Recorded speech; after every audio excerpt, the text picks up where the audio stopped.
Hello, welcome to Microsoft 365 Indonesia. Kali ini kita ngobrol lagi bareng Mas Amar Dasmansyah ya. Halo Nah, semuanya. Halo Mas Agi. halo Mas Amar. Ya, sekarang kita mau ngobrol lagi mengenai Microsoft 365 ya. Dan lebih khusus lagi kita mau ngobrol nih mengenai gimana sih Microsoft. Ini sebenarnya terinspirasi obrolan kita yang sebelumnya tuh ya. Kalau dulu kan kayaknya Microsoft 365 dulu namanya Office 365 ya. Nah, itu identik dengan ini buat enterprise ya. Enterprise macam kayak sebutlah Garuda atau Indofood atau Jarum or any enterprise ya. Nah, sekarang kita mau bicara nih Microsoft 365 untuk UKM gitu ya. Nah, kebetulan saya sendiri juga pelaku UKM gitu ya. Oh Pelaku gitu. UKM saya punya pelaku UKM, punya satu perusahaan, punya perusahaan. Dia ada mengelola company di bidang jasa accounting consultant gitu ya. Itu udah menggunakan Microsoft 365 gitu ya. Nah, saya udah cerita di video sebelumnya, tapi mungkin Mas Amar bisa cerita di bagaimana Microsoft 365 ini bisa digunakan di UKM gitu, Mas. Yuk. Iya ya. Menarik sih. Sebenarnya mungkin sebelum ke produknya dulu kali ya. Mas Agi, gue pengen kita coba bahas, bukan bahas ya. Gara-gara pandemik, gue tuh jadi punya banyak banget temen tiba-tiba usaha. Gara-gara pandemik, tiba-tiba ada yang WhatsApp nawarin brownies, nawarin kerupuk, nawarin kacang gitu ya. Maksud gue, mereka tuh shifting lah gitu. Bahkan gue punya temen gitu ya, yang awalnya tuh rapi karena dia again sales insurance, tapi dia udah tinggi lah, waktu itu jabatan gitu ya.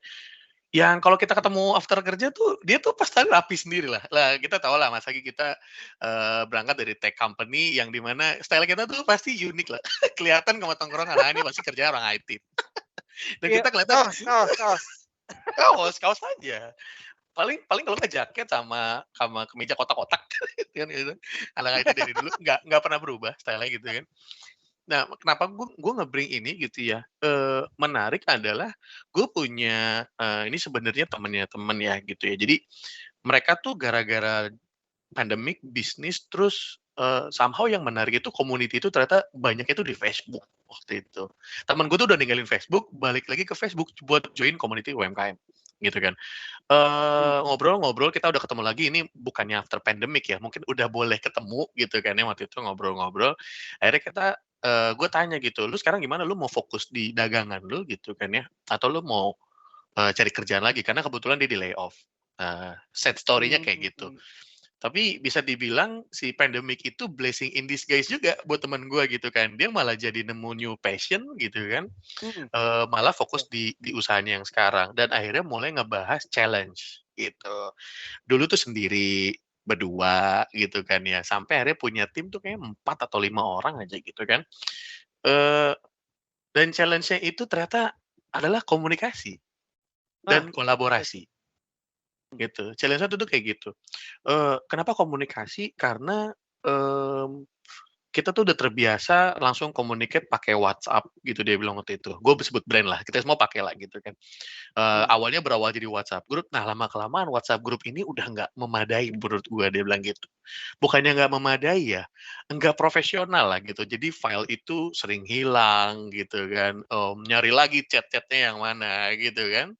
Pengalaman pribadi gue tuh. Sama. Gimana? Ya Sama. kan? Pokoknya WhatsApp kayak gitulah ya. Kita Iya, pakai lah semua itu. terus, komunikasi jadi ibaratnya kalau mau, nggak kayak sekarang ya, maksudnya dulu tuh belum bisa tuh video call rame-rame tuh, belum belum bisa seinget gue dulu. WhatsApp tuh masih masih belum sebagus itulah si si video call rame-ramenya gitu kan ya. Again kali komunikasi, yang kedua tuh kolaborasi gitu. Nah, jadi kayak nge-recap data penjualan, barang masuk gitu kan. Nah, itu awalnya masing-masing tuh punya file sendiri, ya dia jujur sama gue, "Ya gue pakai Office bajak-bajakan lah Bro," gitu, "mau gimana?" Gitu kan. Tapi Trial sampai puas. trial sampai puas. Sampai akhirnya lupa kalau itu trial, biasanya gitu kan. Nah, akhirnya kolaborasi juga mulai tuh gitu kan, karena yang awalnya dia bisa nge-handle semua dokumen sendiri gitu kan. Sekarang mulai ada orang, timnya gitu yang mendokumentasikan gitu ya, administrasi di, bisnisnya dia ini yang mulai berkembang gitu kan ya. Nah nah kenapa gue bawa sini dulu, soalnya gue langsung bring si produk yang kita lagi ngobrolin ini gitu ya, si M365 gitu. Persis banget responnya adalah mahal gitu. Dia bilang, "Ah, enggak ah, mahal. Mahal Bro, ngapain sekarang sekarang sekarang mending gue pakai yang gratis-gratis aja lah," dia bilang gitu kan, segala macam, dan ternyata memang itu ya, itu challenge-nya si produk ini gitu, sebagai Ya, pelaku pelaku apa ya, kita bukan pelaku bisnis ya, pelaku di industrinya gitu kan ya, pelaku di industrinya. Wah, ada telepon gue, Mas Agi. Biasa, ini kayaknya ada yang mau ngajak gue malam minggu kayaknya. oh iya ini malam minggu gue sampai Gue lupa cuy. bentar ya. Nah, mmm, gue tuh akhirnya, apa, pas lagi ngobrolin itu untuk yang si UMKM, akhirnya gue mention bahwa ini seingat gue waktu itu 2014 ya, kita tuh dapat info bahwa Microsoft itu nge-launch M365 for UKM dulu namanya, gue inget banget dulu atau apalah gitu. Jadi intinya Dulu ini ada namanya satu masih Office 365 Office Bro, 365, sebelum sorry M3. bener, Office 365 for UKM, for small medium business dulu tuh disebutnya, gue Oh ingat iya banget. iya.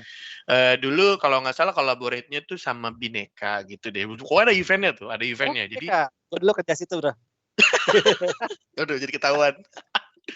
Nah, itu dapet gitu kan message-nya dan akhirnya gue nge-share informasi itu ke temen gue gitu kan. Nanti kita bisa lah ya, gue nggak mau bahas teknis license dulu sekarang segala macam, harganya berapa, tapi pas gue sajiin angkanya waktu itu gitu ya, "Berapa per bulan per user, Bro?" Dia bilang gitu. Wah, gue bilang, "Ya paling 5 sampai $6 lah Bro," gue bilang gitu. Itu pun SRP, gue rasa lu nanti bisa ngobrol lagi sama reseller-nya. Saat itu karena kan ngobrolnya as a friend ya, gue nggak mau jadi kayak jualan nih gitu kan. Nah, terus gue bilang gitu kan ya, "Lu kalau nganggap $5 itu mahal tiap bulan, tergantung revenue lu lah," gue bilang gitu. "Lu lu lu rela nggak ibaratnya terus dengan kolaborasi yang sulit Ya demi iya, tuh. demi ngehemat $5," gue bilang gitu. Surprisingly sekarang sih udah grow ya gitu ya si teman gue ini dan dia udah pakai. Seinget gue terakhir ngobrol tuh dia udah pakai. Gitu sih. Jadi ini gue nge-share aja jadi biar biar apa ya, gue tuh amazed juga gitu ya dari sisi, si teknologi ini gitu ya, khususnya yang 355 itu ngebantunya tuh langsung impact ke bisnis. Nah ini yang tapi mungkin ya, karena teman gue juga teknologi freak juga gitu ya, walaupun dia dagang, jadi adopsinya tuh cepet, Mas Agi. Ya nggak sih? Itu kayaknya challenge juga. Nah lu ngalamin lu punya ada ini juga nggak? Maksud gue, menurut gue challenge-nya tuh diadopsi, untuk UKM ya gitu ya? Ya. Kalau gue pikir gini ya, UKM kalau dia masih belum begitu menggunakan teknologi yang corporate ya, Mmm, terserah misalkan mau pakai Microsoft 365, ada juga yang kompetitornya misalkan kayak Google Suite, sekarang namanya apa ya? sekarang Google Workspace ya Google sekarang. Workspace namanya. Workspace. Ada lagi Zoho ya. Mhm, Google Zoho. Ada mmm, lagi. wah, Zoho oke. Gue udah lama nggak Nah, explore nih. kayak ini tiga besar lah gitu. Mhm, Nah, gue akan sebutnya sebagai cloud productivity, gitu mmm, ya.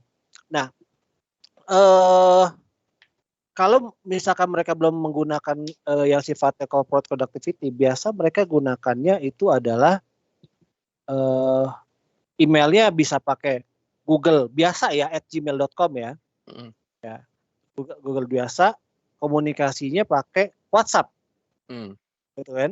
Nah, mmm, biasalah kalau WhatsApp sama pengalamannya kalau kita kirim email kirim file ya, apalagi kalau WhatsApp gua udah 90% kali penggunaan WhatsApp itu adalah menggunakan WhatsApp desktop ya. Ngirim mmm, file, misalkan kita scroll lagi berapa minggu atau berapa bulan kemudian itu file gone mhm. gitu ya. Diminta tuh, Still diminta yang ngirim ulang. Bahasanya kayak gitu tuh di WhatsApp tuh, gua mmm, nggak aduh makanya gua nggak suggest lah. Ya.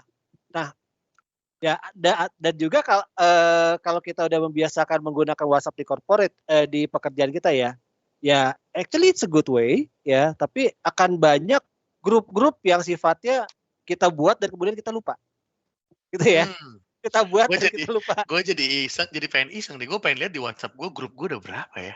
Kita bisa nggak sih ngeliat ya? Kayaknya banyak banget deh grup gue. Banyak banget. Gue bahkan grup yang zamannya di kantor gue belum sebelumnya mungkin lah, gue masih ada grup ini toh. Dan kita pada nggak ada grup itu, ya kan? Nah itu ada hutan belantara grup. Nah apa namanya? Dan kalau sekarang sih company gue sih udah migrate ke Microsoft 365 ya, dan terus juga untuk komunikasi menggunakan Teams ya. Nah itu secara experience itu sangat mentransform ya, sangat mentransform dari paling penting itu adalah file itu nggak akan keluar dari organisasi, gitu ya. Kan lo kalau pakai WhatsApp lo nyimpen gitu loh ya. Nah kan ini kan nyimpannya di dalam dalam circle organisasi. Nah, sedangkan kalau misalkan Teams di dalam internal organisasi, WhatsApp kan keluar organisasi. Nah, kemudian juga history conversation. Oke. WhatsApp lo udah exit dari organisasi itu, lo udah exit dari grup itu, lo masih ada lo chat conversation di history kalian, Ya. ya kan? Gue Kita di nggak company gue masih ada tuh historinya. kita udah gitu kita nggak pernah tahu kan sebenarnya. Gue yakin gue pun bukan orang yang baca ya. Maksud gue sempat iseng pengen baca end user license agreement gitu kan. Khususnya buat tools-tools yang free kayak WhatsApp, kayak Instagram gitu ya. Dan yang menarik tuh ternyata ini kata teman gue, kebetulan teman gue tuh ada yang kerja di legal gitu deh Mas Agi. Dia bilang itu salah satu poin di mana ketika lu pakai barang itu, si produk itu, data lu tuh buat dia secara tidak langsung. Ada statement yang tapi secara bahasa tuh bukan bahasanya bukan dipermainkan ya, gitu, apa ya bahasanya, dibuat Perhal. seolah-olah diperhalus kayak gitu. Karena kenapa?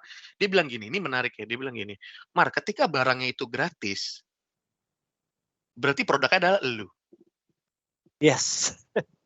Dia bilang gitu. Dan itu yang ngebuka gua gitu, langsung ngebuka gua, wah gila berarti selama ini ada benernya juga tuh sih, itu kalimat itu tuh ngubah gua bukan jadi gua nggak pakai terus ya, enggak, gua tetap pakai, cuman mungkin lebih bijak aja cara gua pakainya gitu ya. Itu ngubah banget dan itu gua bukannya gua coba tularkan, gua coba share gitu juga ya ke tukar pikiran lah gitu ya ke teman-teman deket juga Mas Lagi, khususnya yang pelaku bisnis-bisnis kecil kayak yang tadi kita bahas ya, si UKM ini, gua bilang, nah sorry motong dikit, makanya gue tuh jadi ini real case-nya ya, Mas Agi, nanti mungkin lu bisa share juga di lu punya story atau di teman-teman di sekitar ya. Eee, ketika ngobrolnya di WhatsApp, ini masalah kerjaan ya, itu seolah-olah nggak kerja. Itu yang apa ya, maksud gue, masih sebagai teman aja gitu. Jadi nggak ada profesionalitas yang kebangun di situ. Gua sendiri Ya, ya itu gue baru menarik ya. kepikiran loh. Iya, itu menarik loh. Jadi kayak gue ketika WhatsApp lu as personal, dengan gue sending you email atau gue sending chat Teams message pakai produk yang dianggap enterprise tadi gitu kan ya, itu beda loh feel-nya, beda. Ketika Hmm. karena gini, gue selalu, minta gitu ya kalau ini kalau gue as personal ya, gue selalu minta ke teman-teman kerja kantor gue segala macam, kalau urusan tentang kantor sebisa mungkin, gue sih nggak menyuruh maksa harus gitu, sebisa mungkin please taruhnya itu di, corporate tools juga. Dalam hal ini konteksnya adalah pakai M365 yaitu ada Microsoft Teams ataupun via email pakai Exchange Online. Kenapa? Karena again gue butuh ada records-nya, gue butuh ada evidence-nya dan di situ memang tempatnya buat kerja gitu. Nah, ke teman gue yang awalnya pakai WhatsApp tadi, Mas Agi, itu juga challenge-nya kayak gitu. Ngobrol jadi pas lagi nanya, gimana barang udah masuk belum?" "Belum Bro, sabar." Masa kerja begitu? Maksudnya masa ya again meskipun perusahaannya kecil, tapi kan bos lu nanya masa jawabannya kayak gitu gitu maksud dan itu jadi tidak profesional gitu dan langsung berasa beda kata temen gua ketika kita udah mulai pindah pakai si tools ini. Walaupun dia bilang sih sama gua dia ada campur-campur lah toolsnya ya. Let's say kayak project management dia ada pakai tools yang lain, ini pakai tools lain, and so on and so forth. Tapi ketika udah pakai platform yang memang untuk kerja, itu bukannya no tolerance ya, itu langsung kayak gitu, langsung berubah gitu. Oke, ini mode kerja gue. Nah itu mungkin gue ngerasa challenge-nya UKM. Ya nggak sih? Ketika membedakan mana saatnya jadi diri sendiri dan bermain gitu kan ya, mana mungkin lu harus Hmm, swap jadi orang yang profesional gitu, either di rekan kerja lo ataupun di customer. ya, actually gue baru kepikiran itu loh. Actually ya, feel sehari-hari cuma kayak nggak bisa describe actually. That's a good thing ya. Gitu. Nah, itu kalau di WhatsApp itu ya kayak gitu. Bisa banyak grup, kemudian juga file pribadi gitu ya. Dan kalau jokes yang di YouTube ya, bakal ada grup WhatsApp yang ada bosnya, dan ada grup lagi semua orang kecuali Bosnya nggak ada. bosnya. Itu selalu ada loh nggak? Gue tuh, Ada. aduh, ini kalau gue nggak apa nggak cerita kayak nggak apa lah. Gue nggak usah sebut siapa orangnya dan siapa ininya lah. Jadi pernah lah waktu itu kita tuh ada satu grup gitu ya. Kita nggak ada bosnya gitu kan di situ. Ada grup lain di sini nggak ada bosnya. Sampai suatu saat ketahuan bro sama bosnya. Ini grup apa gitu kan? Kok ini bahas ini segala macam. Tahu nggak ngelesnya apa? Orang yang ketahuan ke gap ini. Oh enggak, ini grup buat bahas workshop ini gitu. Jadi nama grupnya tuh workshop, terus ada tanggal untuk project apa. Sampai sekarang nama grupnya tetap itu, padahal isinya bukan bahas workshop. Maksud gue, itu ya ini intermezzo lah, intermezzo grup-grup tuh, wah grup-grup tuh udah aneh-aneh lah maksud gue. Nah itu jadi, nah again ya, distract-nya juga tinggi menurut gue di WhatsApp. Lu kebayang gak sih Mas Agi, let's say kita sekantor ya, maksud gue bukan sekantor deh, kita bikin bisnis bareng. Kita komunikasi pakai WhatsApp nih buat bisnis kita gitu kan. Gue lagi chat lu, Mas Agi kita ada order nih segala macam bla bla bla bla bla. Tiba-tiba nyokap gue WhatsApp gitu kan ya.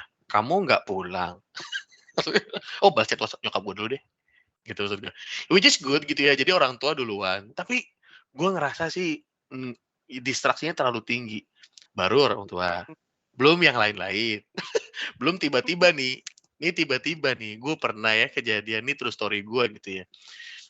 Gue lagi chat dengan salah satu customer gue, ini dia business decision-nya lah gitu.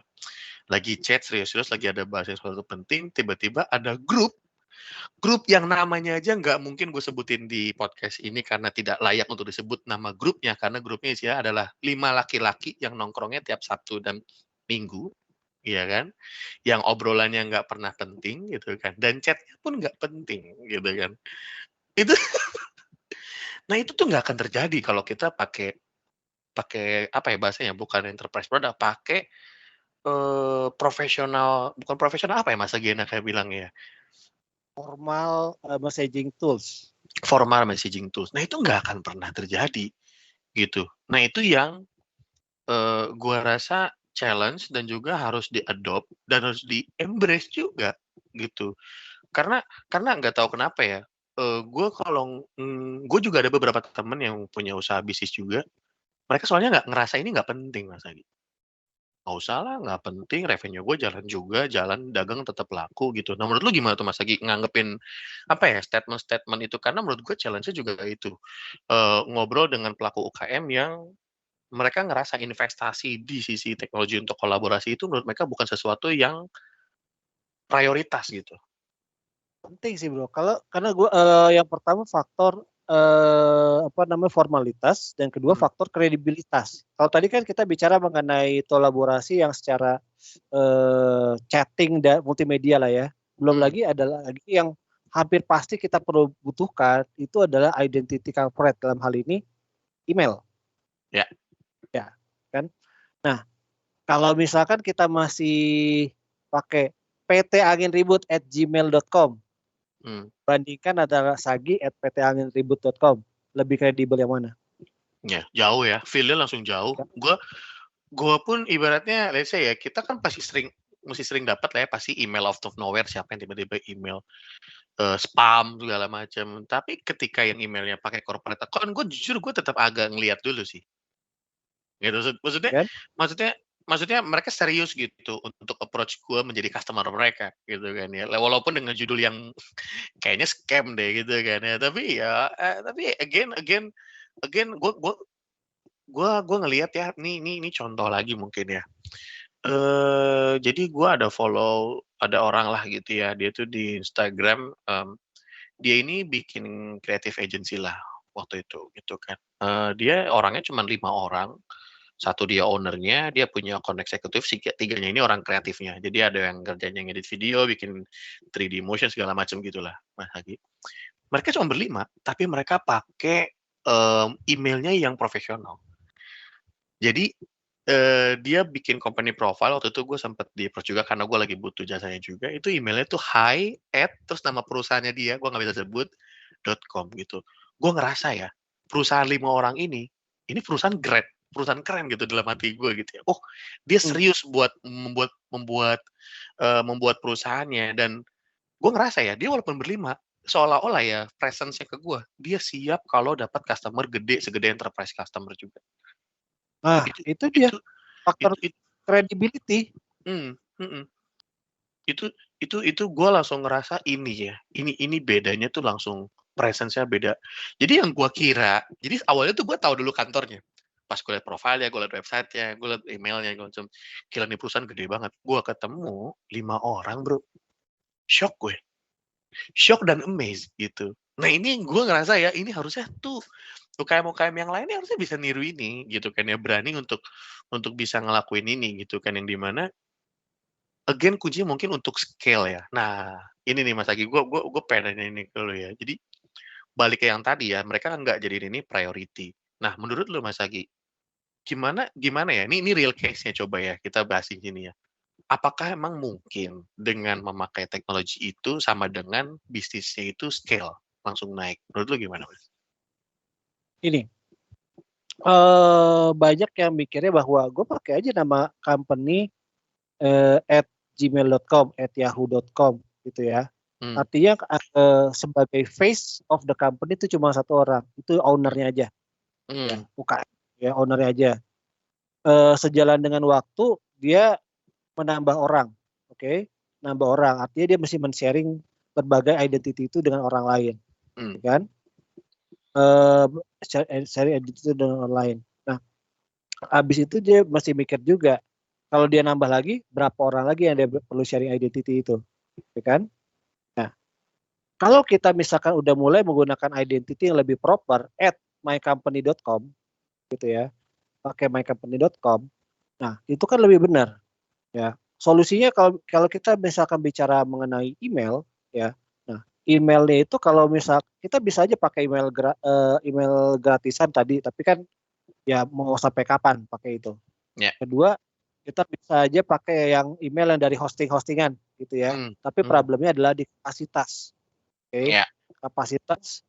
Dan lu tahu bahwa zaman sekarang email itu adalah sebagai arsip komunikasi gitu ya.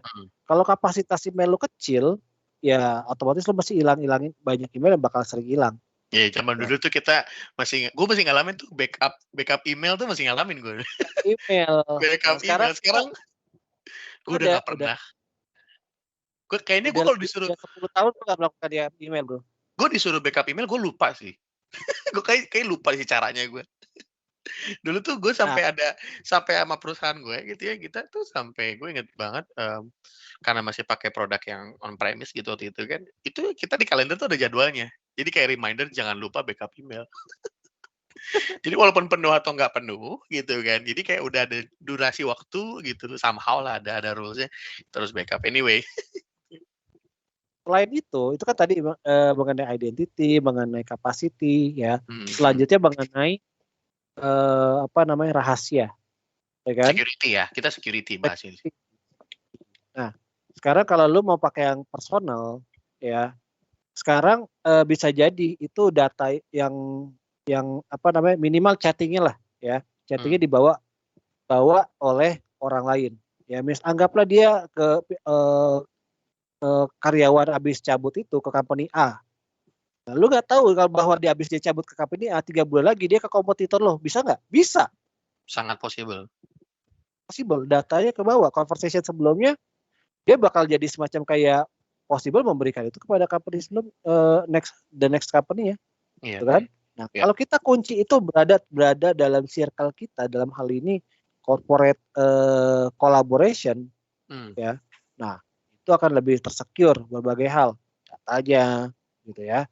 Kemudian juga tadi identity-nya juga udah terjamin dan seterusnya.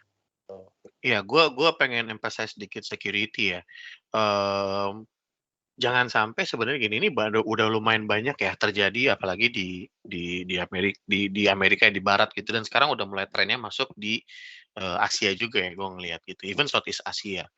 Eee, Perusahaan udah establish, bertahun-tahun Mas Lagi, udah oke, revenue udah miliaran, even triliunan kalau dirupiahin gitu kan ya. Hanya karena satu celah security, hanya dalam waktu 1, 2 hari perusahaan itu bangkrut. Oh, kenapa Kena tuh? Kenapa? Karena mereka, even ini walaupun dia udah pakai enterprise product gitu kan ya, dia itu, enggak menerapkan security control dalam user-user-nya, kayak gitu ya. Nah, Eee, jadinya singkat cerita gitu ya, salah satu, database admin gitu kan ya, dapat email, di-phishing, tertarik, download attachment, akhirnya ada masuklah malware yang sifatnya tuh pelan-pelan lah grow-nya kayak gitu. Sampai dia tuh punya keylogger yang di mana dia tuh ngebaca lah kalau dia lagi ngetik password tuh ya kebaca kan. Keylogger kan ngebaca gitu kan. Keyboard ngetik apa tuh dia nge-record sampai akhirnya udah dapet, terkompromise, habis semua. Gitu kan. Ada yang datanya dijual, ada yang dilaporin, datanya bocor, sekarang banyak ya data-data bocor, gue nggak mau sebut perusahaannya siapa. Itu maksud gue, perusahaan besar aja masih menghadapi ini. Nah, untuk teman-teman yang UKM, gue mungkin yang nonton ini juga gitu ya. Mumpung gue justru mikirnya gini, justru justru di saat lagi masih kita kecil dan lagi mau grow, justru harus ditanam dari sekarang, mindset punya pemikiran kayak gini. Nah, ini yang gue share ke teman-teman gue yang UKM juga ya, Mas Agi. Makanya kenapa tadi gue tanya, karena gimana tuh challenge-nya menurut Mas Agi itu kan ketika dia nggak prioritasin teknologi, dia nggak mentingin ini sebagai yang bisa scale bisnis. Karena yang gue khawatir yang terjadi ketika mereka besar, gue happy mereka besar gitu kan ya. Gue happy banget lah mereka gede. Tapi gue khawatir karena mereka nggak pernah memprioritaskan itu dari even dari kecil. Pas gede, disenggol dikit tuh roboh. Itu gedung, itu Mmm, pohon gitu kita analoginya segala macam itu robohnya roboh banget. Kayak kayak let's say tadi misalkan pakai WhatsApp, ya sesimpel handphone lu diambil orang atau WhatsApp lu tiba-tiba ke-hack, I don't know gitu kan gimana caranya, dia dapat punya data customer lu, terus dia ngirim email semua customer lu bilang kalau, barang lu akan diskon bla bla bla, bilang ya kita nggak ada yang tahu ya, bisnis tuh kejam lah menurut gua, lu harus pinter-pinter juga dan bukan kejam lah, bahasanya kayak negatif banget ya, bisnis itu challenging, tough gitu kan ya. Nah maksud gue, kita perlu armor kan, ini kalau main game nih lu perlu armor yang membantu lu gitu. Nah gue tuh pokoknya kalau ngobrol sama siapapun, even ke bini gue gitu ya, terus gue tuh analogi pakai game lah, gue bilang, "Ya lu bayangin aja, lu sekarang melawan monster culun, ya lu oke-oke aja pakai pisau dapur gitu. Tapi kenapa enggak kalau lu bisa nyiapin pakai armor yang bagus buat lu nyawan lawan naga nanti, nggak ada yang salah dengan itu. Jadi, ini yang menurut gue balik lagi ke topik si M365 ya, ini yang menurut gue harusnya tuh dimiliki para business owners UKM gitu, bahwa dengan lu memiliki produk yang profesional dan juga enterprise grade level. Nah ini yang kayaknya poinnya lagi gitu ya. Jadi murah nggak murahan itu yang gue salut dengan, teknologi zaman sekarang gitu ya, memudahkan kita banget lah. Pokoknya pandemik tuh gue bikin makin bersyukur dengan teknologi gitu. Gua nggak kebayang pandemik tuh gue masih pakai Nokia 6600, gue nggak tahu harus ngapain gue. Gue mau video call ke nyokap gue nggak bisa, ke teman-teman nggak bisa gitu ya. Ya sesulit-sulitnya pandemik, gue rasa pandemik yang kita jalani itu masih lumayan menyenangkan menurut gue gitu ya. Gue masih bisa main game bareng sama teman gue gitu ya, dengan modal internet gitu kan. Ya alhamdulillah gue masih bisa bayar internet waktu itu gitu kan. Tapi sangat dimudahkan lah gitu. Again, ini ya gue coba gitu ya, gue mungkin, gue juga pengen share ke Mas Aga juga, kayaknya kita harus harus terus digaungkan gitu ya, mindset ini karena gue rasa itu key-nya tuh Mas Agi. Kalau kita bisa ambil takeaways-nya menurut gue ya adalah mindset. Gue percuma Mas Agi kita mau bilang, M365 tuh bisa bantu collaborate, punya email yang profesional, Microsoft Teams untuk chatting dan video call dan collaboration, punya SharePoint, tapi again kalau mindset-nya lu nggak melihat itu sesuatu yang bisa bantu untuk grow the business, maka akan tetap sulit, menurut gua ya.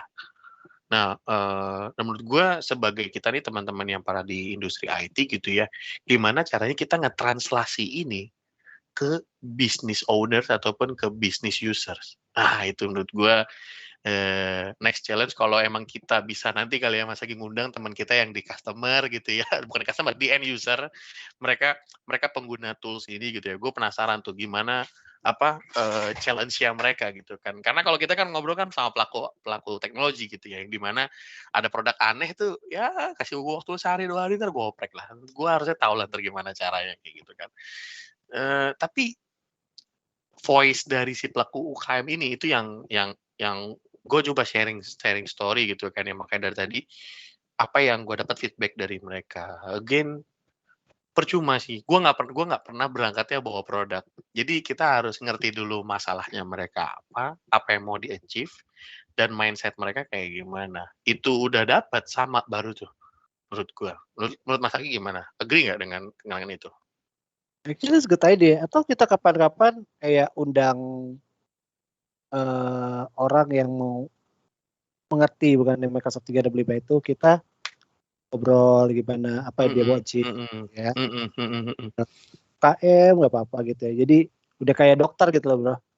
Benar. Cuman bedanya kita nggak usah bayar 250.000 lah. Kalau di dokter umum tuh 250.000 kayak nggak ada lah, nggak usah bayar. Masih mending sebut dokter bro, bukan sebut dukun. Aduh, lagi rame bro. Kan gue tiba-tiba lagi rame ya? Gue langsung gini. Gue. Aduh, udah aneh-aneh aja tuh. Kacau gue. Oke, bro. Mungkin kita next time kita ngobrol lagi ya kali ya mengenai yang lain ya. Kalau sekarang kan kita udah ngobrol mengenai yang UKM, kita next time kita ngobrol mengenai yang lain ya. Oke, untuk sekarang itu dulu ya. Sip. Yes. Ya. Mungkin itu aja. Mungkin terakhir dari gue, Mas Agi, mungkin buat teman-teman di community yang lagi nonton ini juga gitu ya, setelah ini udah tayang, let us know kalau kalian juga mau collaborate di sini. Gua rasa kita happy banget ya gitu ya.